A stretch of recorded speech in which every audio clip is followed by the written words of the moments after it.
অনেক দূরে এক রহস্যময় জঙ্গলের মাঝে ছিল আমার দয়ালু মেয়ে, তুই কাউকে ভয় দেখাস না। হ্যাঁ বাবা, আমি সবাইকে তুই ভালোবাসি। খুব ভালো মেয়ে। ধন্যবাদ বাবা। বাবা, আমি কিন্তু মানুষদের পাকাচো করি না। তাহলে তুই তো আলাদা রকমের ভূত। কোথায়? তোমার দাদু ওইদিকে গেছে, তুমিও যাও।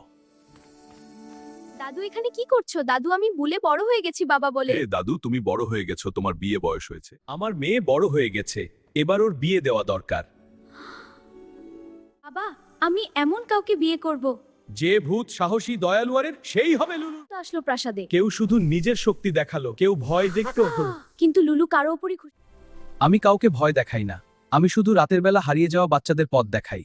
জঙ্গলের ভেতর এক ভয়ঙ্কর অন্ধকার গুহা আছে, সেখানে এক দুষ্ট আত্মা আছে, তাকে ভালো পথে আনতে পারলে তবেই বিয়ে। তুমি খারাপ নও, তুমি শুধু একা। চল আমরা বন্ধু হই। আজ আমি এদের ভালো পথে এনেছি, এবার ভূতকুমারীর সাথে আমার বিয়ে দিন। শুনো, তুমি যদি আমার মেয়েকে বিয়ে করতে চাও, আমাকে একটা ধাঁধার উত্তর দাও। জল নেই, বন আছে, গাছ নেই, শহর আছে, মানুষ নেই, বলো তো কি হবে উত্তর? তোমরা কমেন্টে বলে দাও। ধাঁধার উত্তর দে, তাহলেই তোমাদের বিয়ে হবে। বন্ধুরা সবাই উত্তর দিয়ে দাও। সবাই উত্তর দিচ্ছে, চলো এবার আমার কথা রাখবো, চলো এবার বিয়ে দিয়ে দিচ্ছি। আজ থেকে তোমরা একে অপরের সঙ্গী। রাজা খুশি হয়ে বিয়ের আয়োজন করলেন। পুরো ভূতের রাজ্য সাজানো হলো জোনাকির আলোতে। লুলু আর নীরব খুব দিন থেকে ভূতের রাজ্যে, আর কেউ কেউ কাউকে ভয় দেখাত না।